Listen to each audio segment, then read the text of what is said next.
We're bringing you boots on the ground insight from the ranchers, conservationists, and partners who are helping to preserve the best of the Golden State for generations to come. Join the California Rangeland Trust for inspiring stories of resilience, innovation, and hope as we get tuned into the land. Hello, I'm Michael Delbar, the CEO of the California Rangeland Trust. Over the years, we've seen a rise in the number of agricultural influencers that are using social media to give consumers that inside look at life on the farm and the ranch. At the same time, there's been a renewed fascination with the Western lifestyle, from television and fashion to social media and beyond. As more people are drawn to agriculture, the spotlight on the industry continues to grow, making it more important than ever for producers to share those stories with authenticity and transparency. In this episode, we're joined by someone doing exactly that. Tucker Brown, a rancher from Throckmorton, Texas, has spent the last 5 years documenting life on his family's multi-generational ranch.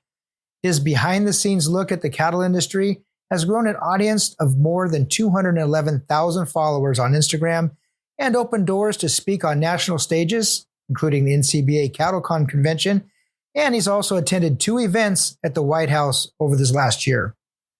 Together, we'll discuss what it takes to balance tradition with innovation, from making business-minded decisions and adopting new technology to using social media as a tool for advocacy and education. Tucker also shares the challenges ranchers face today, from changing markets and labor shortages to the ongoing loss of working lands, and why telling agriculture stories is essential to building consumer trust in cattle production, land stewardship, and the future of our food system. So with that, I am excited to share with you my conversation with Tucker Brown.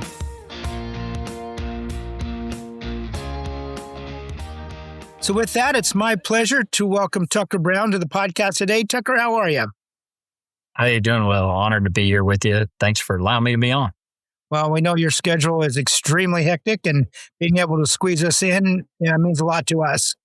So why don't we start off by telling our audience a little bit about you, your family operation. You're in Throckmorton, Texas. That's right. Where is Throckmorton, Texas? We are North Texas, so west of Dallas, Fort Worth area, about 2 to 3 hours, depending on where you are, but kind of in the middle of nowhere, North Texas. We're close to nothing, yet kind of close to everything. But we've been in Throckmorton County since 1901, and the Brown Ranch has been in the family since 1895, where it was a little further south before. But came to Throckmorton in 1901 and been here ever since. And we're on the 6th generation right now. The 5th generation is running the ranch, and our goal as a family is to keep the ranch in the family and the family in the ranch. And so we work really hard at doing that, and that's kind of changed our decision-making on things that we do. And we do some things a little different than maybe most people, but it's what works for our family. And as we continue looking now with the 7th generation on the ground, 17 in my generation, 28, I believe, in the next generation, those are things that are always on our mind as we're making the decisions to keep the ranch. What are some of those things you're doing differently? Well, I think one of it goes back to my grandparents kind of had the Brown rule, which was after high school graduation, you had to leave for at least 2 years, and you could do whatever you wanted for 2 years. You just had to pay for it, whether it was go to school, go to the workforce, go to the military, whatever you wanted to do. And after those 2 years, if you wanted to come back to the ranch and work, there would always be work available. You just had to be the man for the job. Or you could bring a business plan back to the ranch to grow the ranch to be able to afford to pay another family.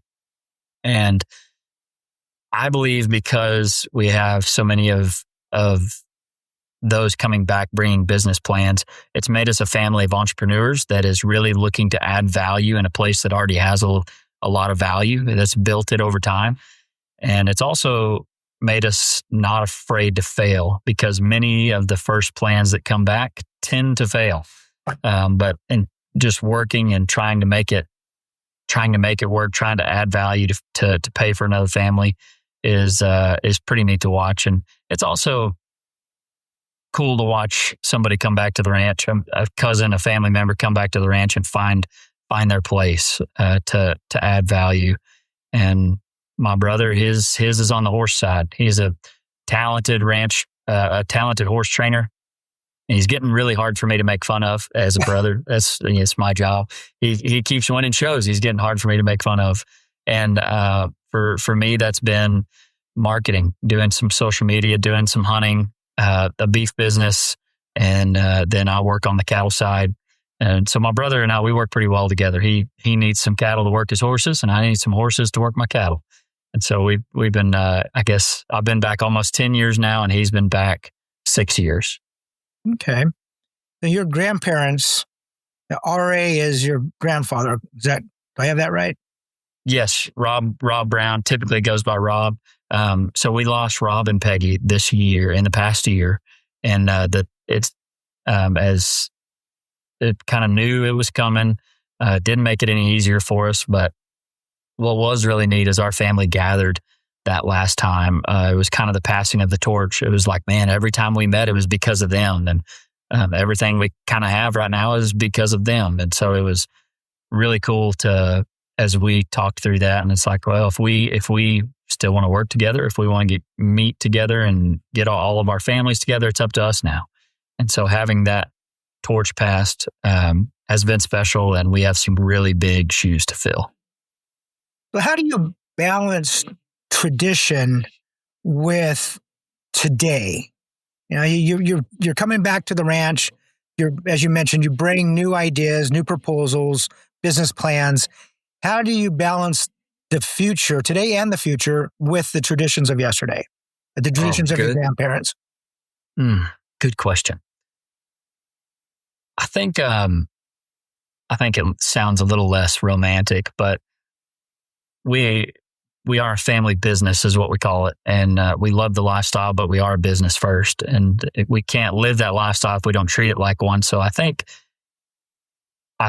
keeping the tradition is not the hard thing, because we want to do that. That's like in our blood, is to keep that tradition and wear the hat and drag the calves. And man, that's like the really fun part that we all love. But the part I think that is the harder part is not allowing that tradition to suppress your success. And we kind of already talked about that, but I think that's the hard part, because the tradition is really easy to hold on to, so much that it can get in the way of the family business working.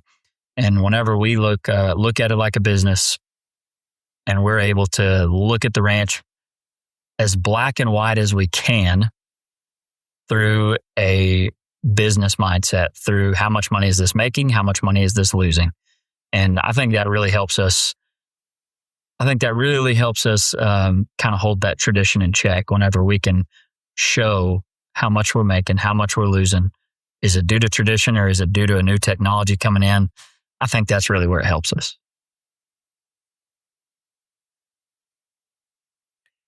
Are there any challenges that your grandparents faced, or maybe even your parents faced, that you are facing today, but maybe a little bit different?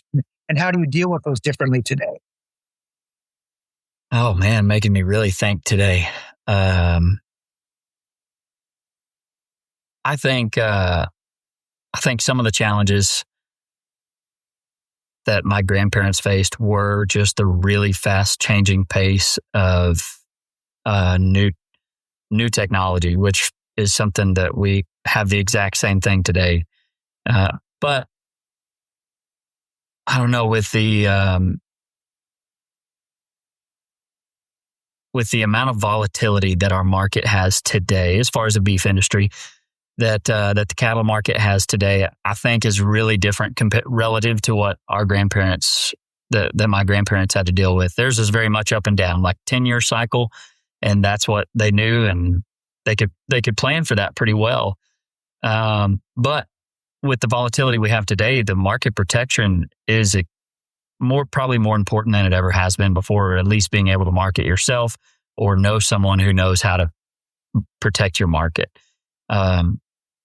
But I do believe that my grandparents were really good at building a team and finding someone that's an expert in a place that they're not an expert. And I know that's passed down because that is something that we're not afraid to do whether it's with the market, whether it's with feeding cattle, feeding bulls. The things we're good at is developing Black Angus, Red Angus, and Sim Angus bulls. Like that's what we're really good at. We sell 800 of them a year.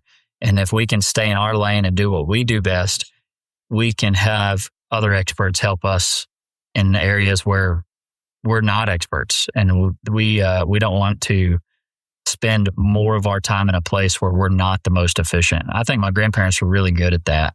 And that's passed down. But market volatility is definitely different.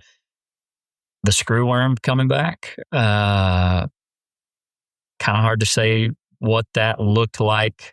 I mean, for my granddad, I remember him talking about it, that was just how life was. So we may be going back to that. Hopefully not, but we definitely do. It has been interesting hearing the old timers tell stories about it, and maybe some of the newer generations coming in being not as worried as maybe I think we should be. It's that generational difference is I've probably seen more difference there in the screwworm talk than I have in a lot of places. Well, especially in Texas where it's made its appearance again. That's got to be weighing heavy on you. It has been on the mind for sure. Yeah. So you mentioned earlier you came back to the ranch, and one of your jobs or what you bring to the value that you add to the ranch, part of that is social media. And you have been absolutely tremendous at telling stories and using this medium as a tool to benefit not just you and the ranch, but frankly, to benefit the industry. So kind of tell us, how did you get started in that? What was the impetus for saying, I'm going to take advantage of this medium that's out there and I want to start taping things and interviewing people and utilizing social media to tell the story? Well, thanks for the kind words on that. I do have a lot of fun on social media and being a representative for our industry. And I'm a big fan of high tides rising all boats. And so I know I can use social media to help my business or to help my family. And along the way, I love the win-win-wins of being able to help the industry, the ranch, and my family. And whenever all of those have kind of come into play in the last 5 years. I started in the spring of 21, I believe it was. COVID had come around, and normally our marketing had been spending time at cattle conventions, meeting customers, getting to know more people, which had worked really well for us. And then when COVID hit and we couldn't go to those cattle conventions, it was like, man, how do we get in front of customers? How do we get our brand back in front of them and remind them we have a bull sale coming up? And all of that was a challenge. And I actually had, I've been loving media long before the spring of 21. This will be my 13th year of doing sports broadcasting. And I've been broadcasting high school football games and basketball games, even a couple of college games on the radio. And that itch of media is something that I already had, of being able to tell a story in a way that more people can understand it. And so with 13 years of practice, social media and joining my passions of media and ranching just fit perfectly together on social media. Natural. It fit right in. And as I remember, the moment I do remember saying like, all right, I'm going to do this was, I went to, it was 2020, it was 2021, I believe. And I went to either that or 22, I can't remember, but NCBA and NCBA convention in San Antonio. And there was a young lady from California that was a first generation rancher, had maybe 15 Hereford cows, and she had won this award that NCBA was giving away called the Advocate of the Year Award. And I was like, wow, that's really cool. I'm in my head, this gal was a generational girl and was at this big place in California. And then she started telling her story and she was like, man, I'm a first generation. rancher. It's me and my husband, and I have 12 Hereford cows, and I just share what I do. And that just like slapped me in the face. And not in a bad way of her, but really she was like, it was like she was telling me, you're a storyteller. You love media. You have this really cool story about a family working together to keep the ranch in a family and the family in the ranch, and you are doing nothing. And I remember sitting there and being like, all right, this year I'm going to go for it and jump on socials and share the story. And that's when I just dove in with both feet. It's fun looking back now at the videos that I had made, which now I think aren't so good, but just starting was the hardest part. And I think we do that a lot in our business and in ranching, of starting something new, and we get analysis paralysis of, well, I'll start my podcast when I do this, or I'll start my new business when I do this, when really the best way to get ready is by starting and finding out where you will fail. And I did a little bit of that, just figuring out where my weak points were and learning a new curve, which was really fun. I'd been home for 4 years. It actually wasn't one of my plans as a business, but a few years in, and now my family wasn't all on board at first. They were a little skeptical. They loved the marketing side of it, but I'd maybe taken it a little further than they thought I would. And I remember they're like, okay, you can do some videos on your own page, but just keep, the ranch page, just serious stuff. And I like to add a little bit of personality to it. And I think people connect with people rather than brands. And I love being able to tell that story. Everybody loves talking about their cows. And so I just get to on social media. But as I remember coming up to a bull sale and for the first time hearing customers talking about the videos that I had made, and I was like, oh, it's working. Like not only are they seeing it, but now they're saying something about it. And that's when a lot of my family jumped in and really started allowing me to ride the wave of the talents that I brought and being able to tell the story and share it and market it. And now I get to do more of it than I get all of it that I want. Probably too much sometimes. They realized you were onto something. Yeah. They did. Thankfully, I am very thankful that my family let me. It's hard to believe not chasing that itch that I had of media, and if I wouldn't have been able to do that. So I am very thankful for my family of giving me just enough rope to spend the time to do it and make the posts. And now, thankfully, success is a good medicine. And when they saw the success and when it helped the ranch, they were all in. So a little fun fact for you, Tucker. That young lady from California, that was Marky. And Marky worked for us at the Rangeland Trust. And it's a little small world, isn't it? Yeah. Yeah. And in fact, we did a podcast with Marky, but she's wonderful. She's still here in California, still growing her herd. A wonderful young lady. Oh, yeah. And that's what I loved about what I ended up finding out was people like Marky were telling our story better than those like my family that were in it for a long time and loved the industry. And it was like this, I was like, man, we've got to do something about that. If these people are telling the story better than we are, then we've got to be able to work together on this. So she inspired me to really jump in. Well, the authenticity that you bring to your social media is incredible.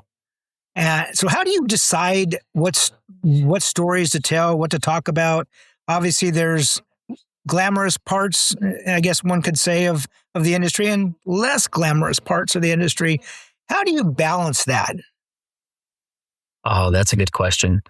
You talk about authenticity, and really that's what I stick to is what I'm doing at the ranch at the moment. Like today, this morning we were working on doing some pre-weaning vaccines. And so that's what my videos were. They were about pre-weaning vaccines. And as I love getting to the details and making it simple to understand, because a lot of times in agriculture, we get to talking in these really big forms and we try to tell this really big picture when really all we have to tell is a little picture. And today it was about why we do those vaccines for the health of our calves and setting them up for success.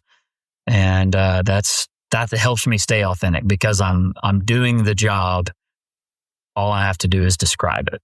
And as a little did I know that for 10 years I was going to be describing play-by-play in sports. And now that's what I do at work is whenever we're working, I literally give a play-by-play to the camera on what we're doing and why. And a lot of times we like to show what we're doing on social media, but rarely do we say why.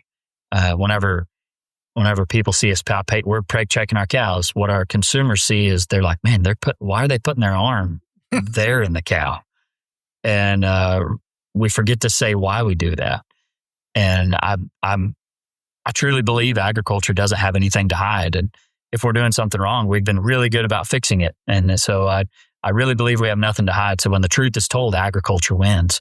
And somebody else has been telling our story for a long time, and that's been kind of the enemies of the beef industry, right. Enemies of agriculture.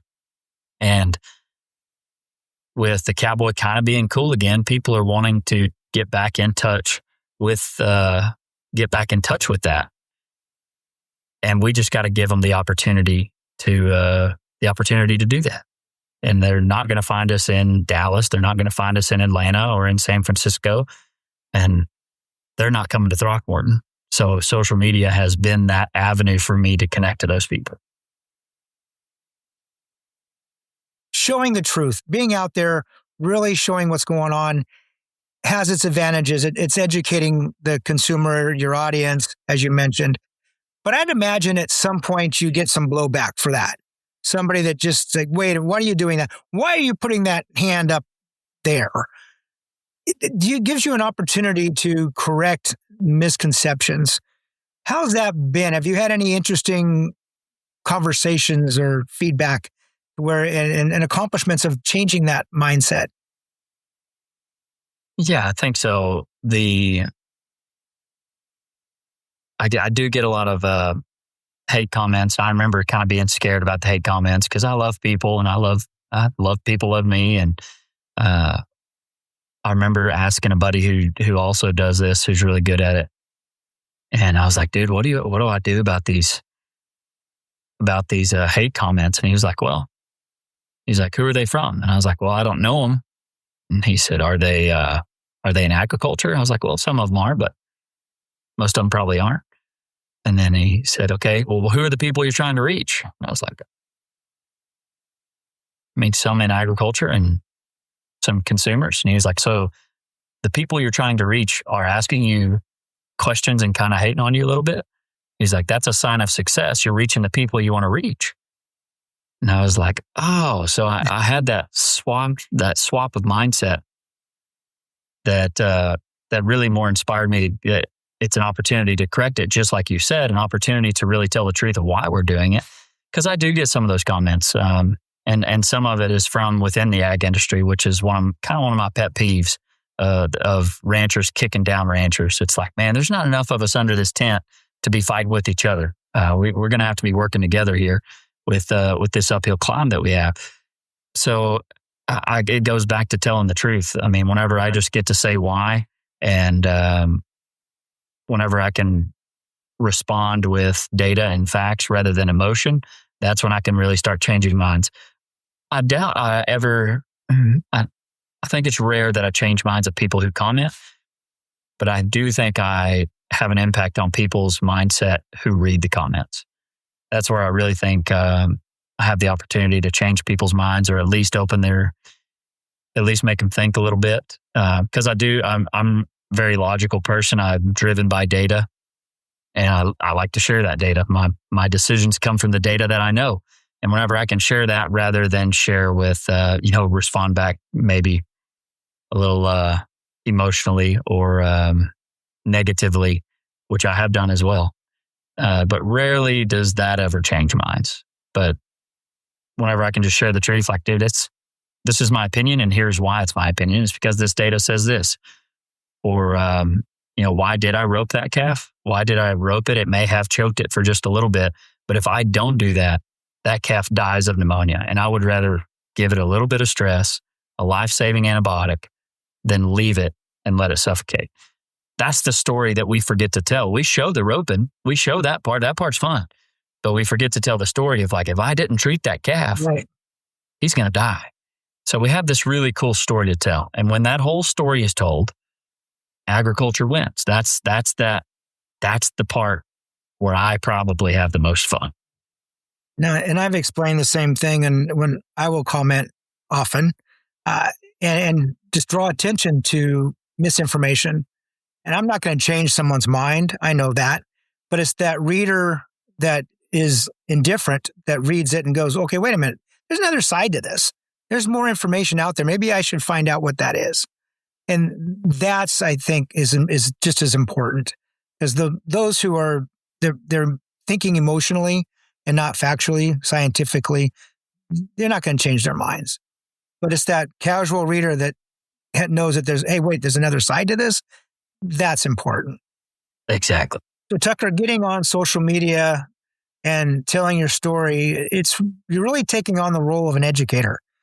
You're sharing information, and hopefully you're teaching folks about the ranching industry, correcting misinformation. Why is it important to be really an educator in this effort? Oh, good question. And I do love teaching about our industry. And really, I think the best way of teaching is showing.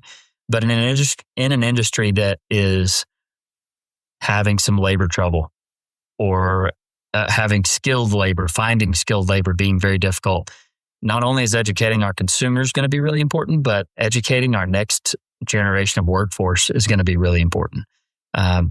Because there are less skilled laborers than probably our parents and grandparents worked with before, as far as agriculture. There is labor. It's just not skilled labor, or the type of labor that you can let go and not teach.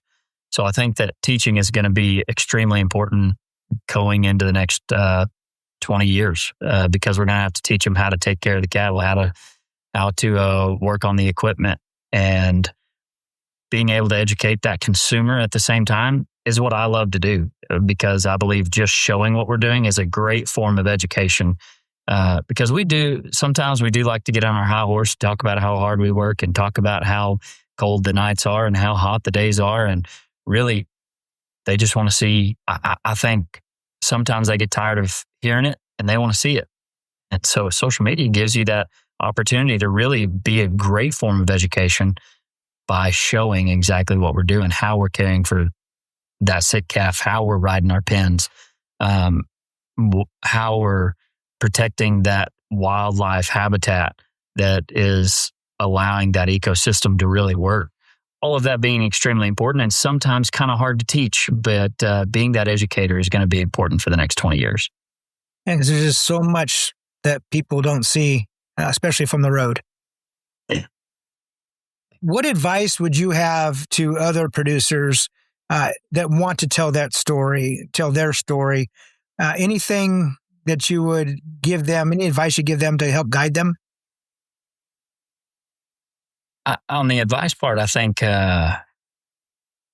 when we think about who is telling our story, if we don't, somebody else will. And I would rather it be guys like you and I, like Marky, like people who have manure on their boots, telling that story. And social media isn't always the answer. There's many different ways to advocate for our industry besides jumping on social media and doing a video or a post.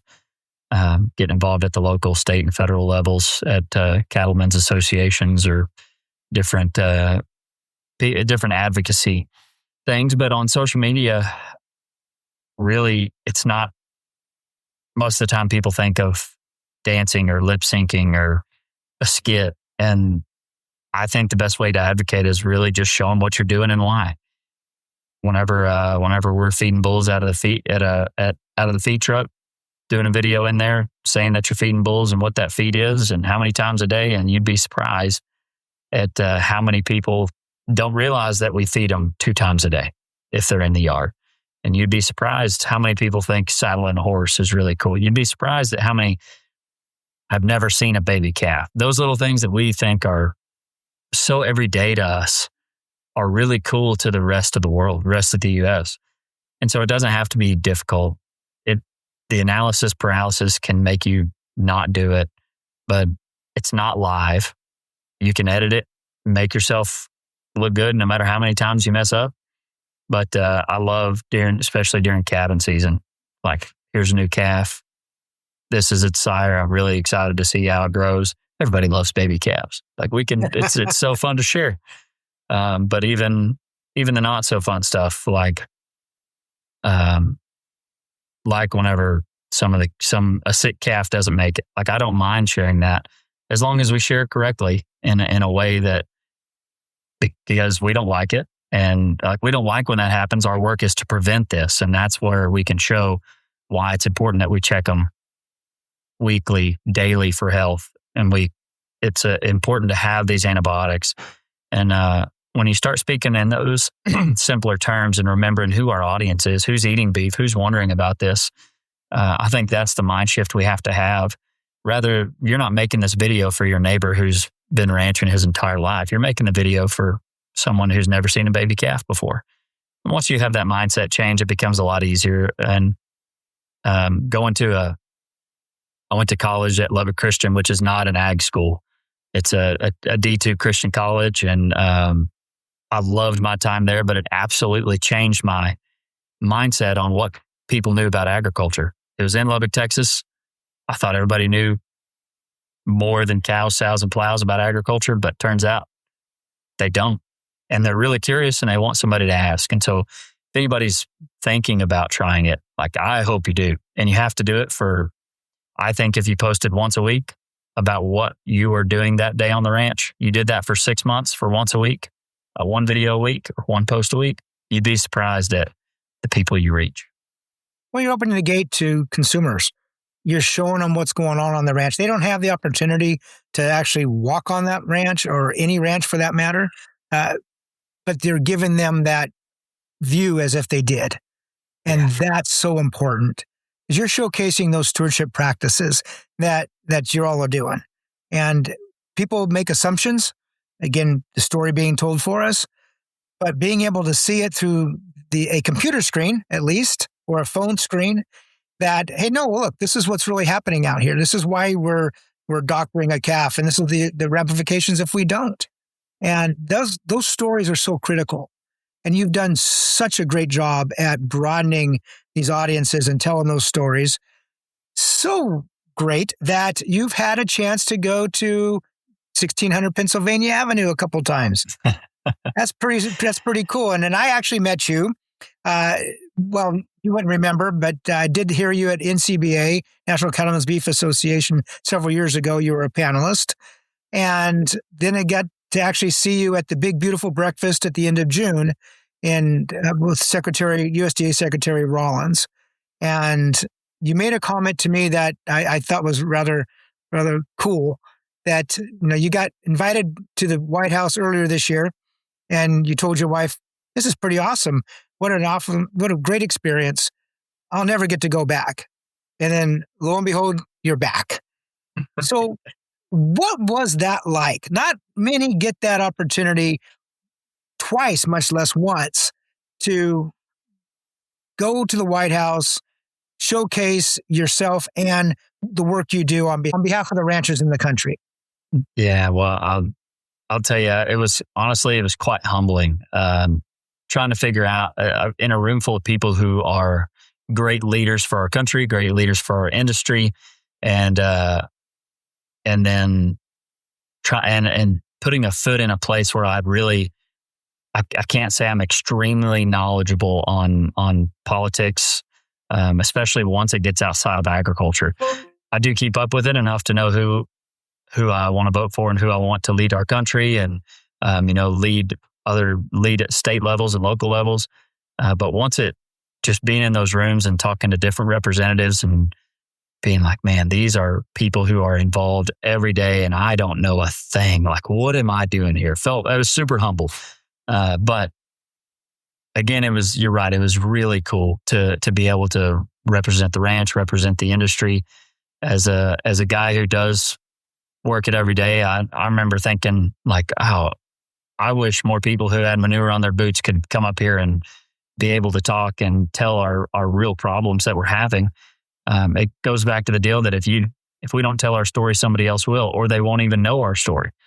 And that's I believe, a newer threat to the industry, where ranching and agriculture didn't really have to defend itself at the federal level, but now it's much more of a threat than it ever has been. So getting boots on the hill, as some people call it, I think has been really cool that this administration has kind of opened the doors to agriculture, and Secretary Brooke Rollins has done a phenomenal job of kind of putting agriculture on a pedestal and getting more people just to have the opportunity to see a show calf like they did at the Great American State Fair, or to getting people who are telling our story a platform to be able to tell it on. And it has been pretty cool. And my wife was like, the second time I went, whenever it was like 2 weeks out, and I was moving things around, and Carly, my wife, she was like, or I said, this may be a once in a lifetime opportunity. And she was like, you said that last time.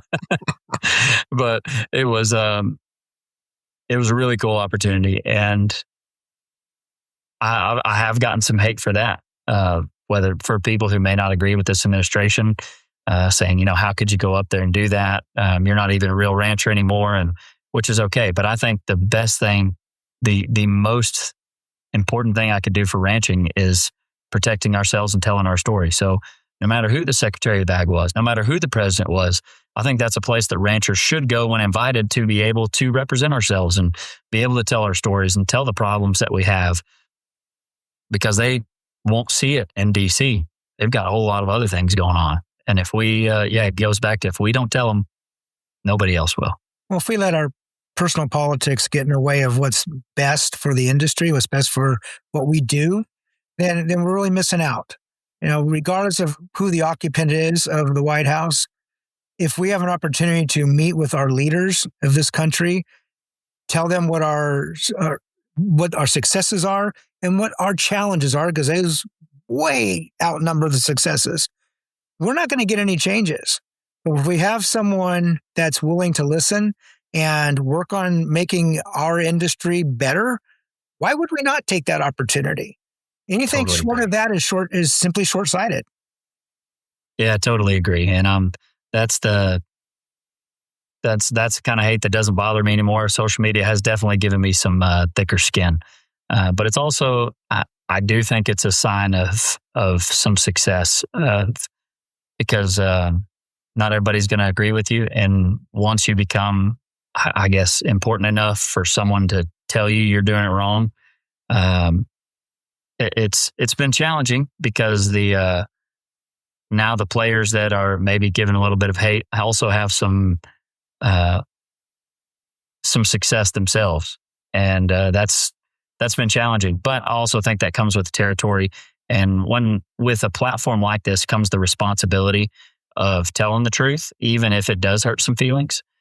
But that's been kind of new for me over the past year, because going to the White House and doing a deal with Vanity Fair in New York City, I mean, both of those things really outside of my wheelhouse and reaching an audience that I don't normally reach. So it has been really fun another learning curve, just, but a part of the grind. I mean, I do love making the videos. I love representing the industry.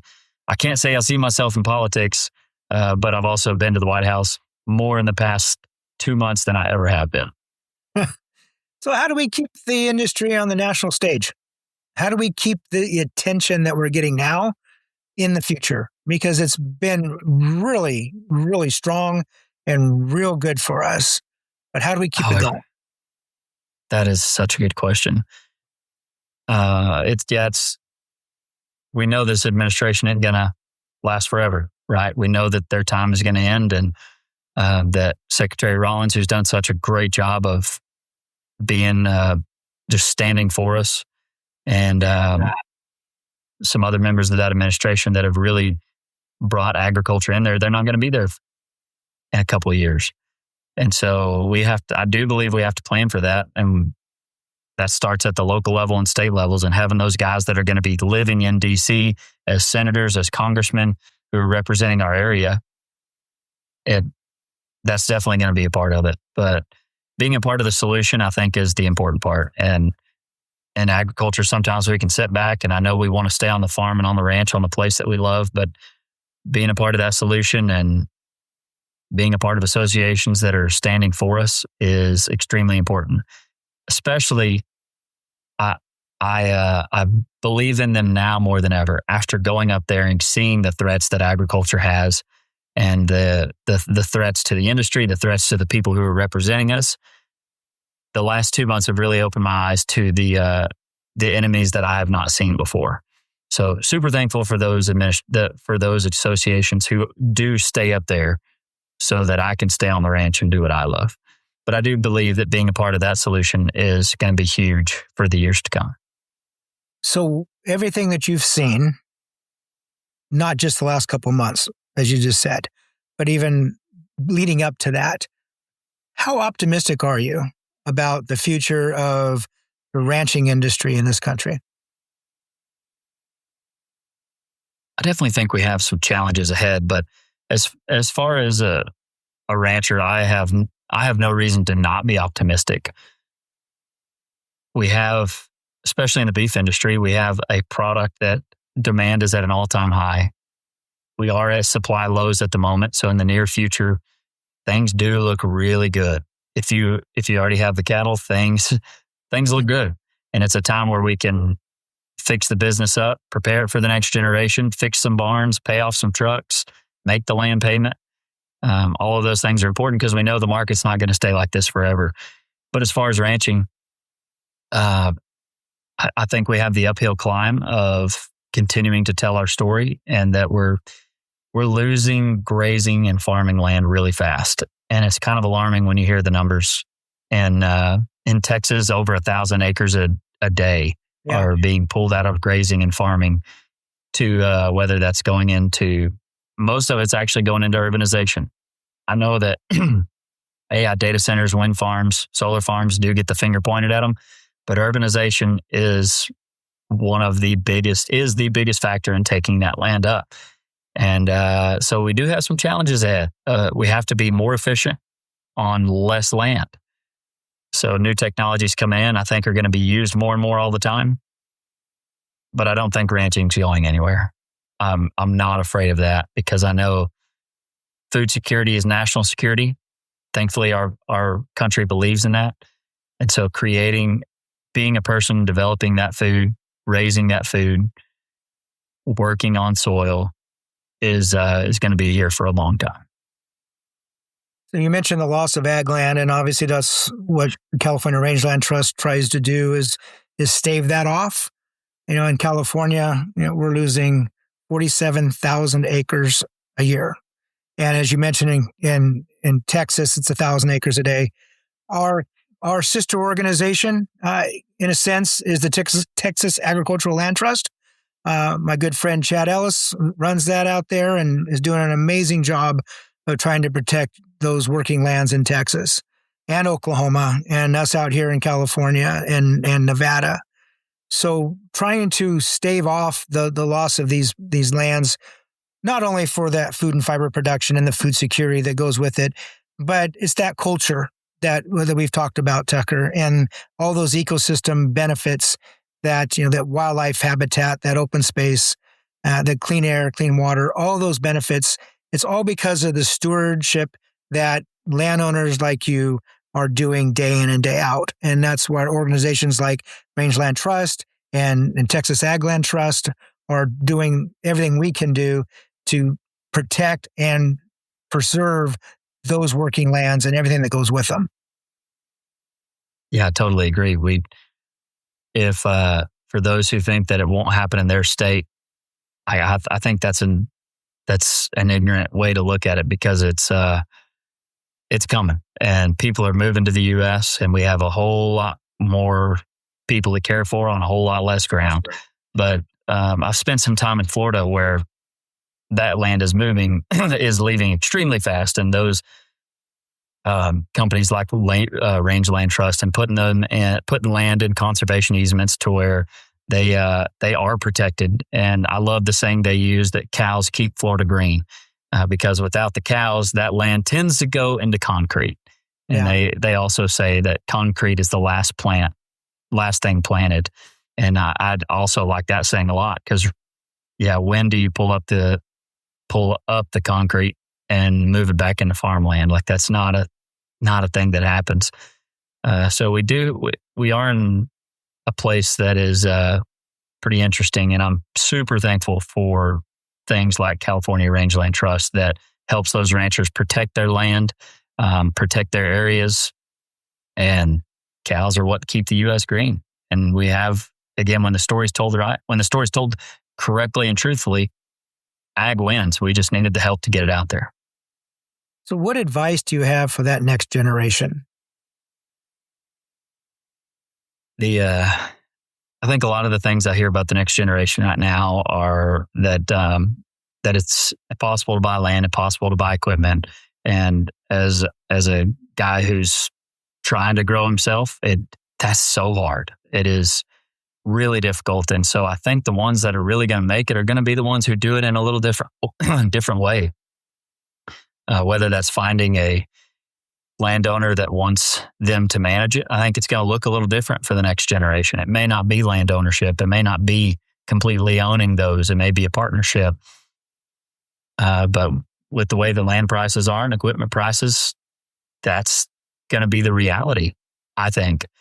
And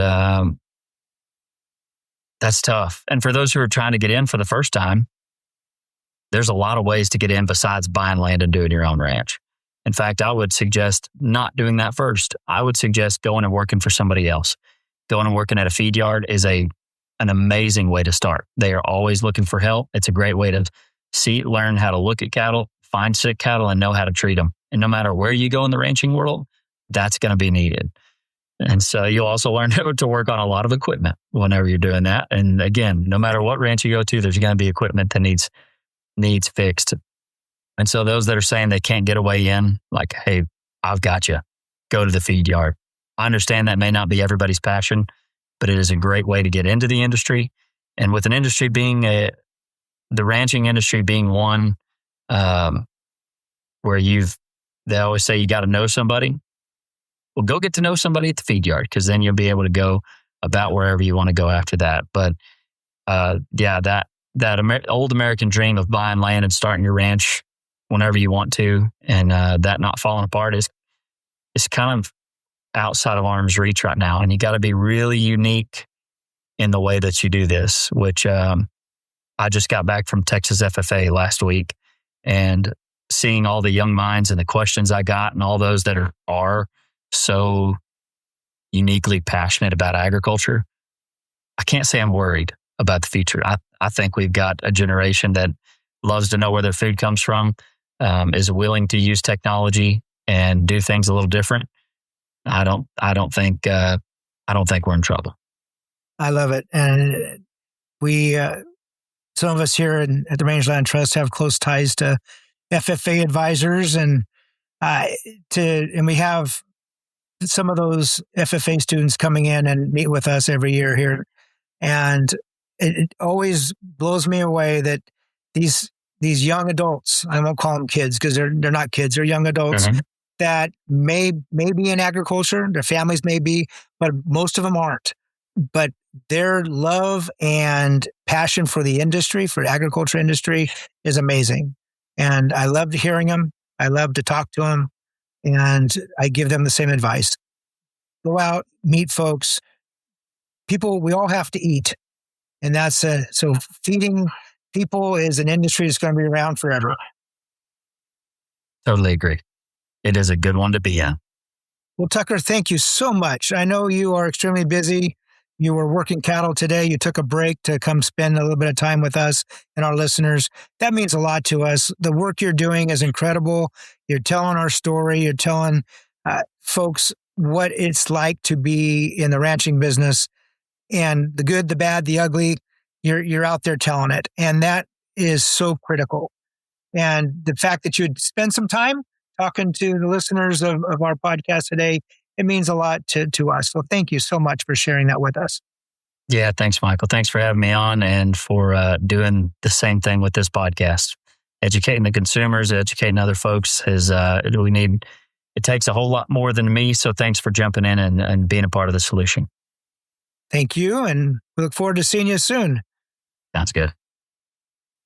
We hope you enjoyed my conversation with Tucker. If you want to learn more about Tucker and his operation, you can follow him on Instagram at Tucker Brown RAB, or check out his podcast, Registered Ranching, on wherever you listen to podcasts. That closes the gate on another episode of Tuned Into the Land. We want to remind you that your feedback matters. So please share your thoughts by leaving a comment or a review. Let us know what you enjoyed, what topics you'd like us to dig into, and your suggestions for future guests. Don't forget to hit that follow button to ensure that you're notified when the next episode drops. And if you'd like to support our mission, visit our website at rangelandtrust.org. There you can make a donation or check out the Get Involved tab to learn more about upcoming events and conservation projects. Thank you for listening, and until next time.